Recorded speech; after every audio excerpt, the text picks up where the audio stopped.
مرحبا بكم في كويزين فوفا. اليوم جبت لكم دبارة هايلة وبنينة وسهلة. اليوم باش نعملوا مع بعضنا خبز نتاع قمح. شكون ما يحبش الخبز في الفور بالقمح؟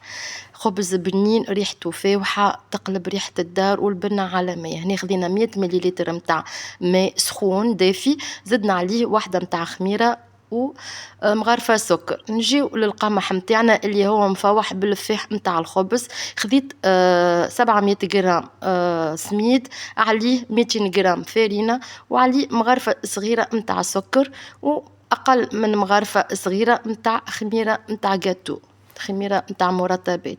نحركوا أكل المكونات هذوكم الكل مع بعضهم، ومن بعد نجيبوا أكل زيت الزيتون ونبداو نبذبثوا في العجينة متاعنا بشوية بشوية حتى أكل الزيت يدخل لنا في السميد متاعنا.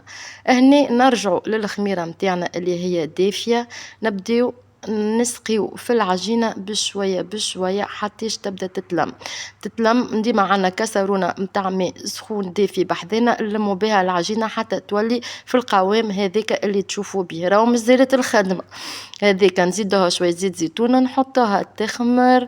يا سيدك انا حطيتها اكثر من سويعة خاطر مزروبة نحب نذوقها.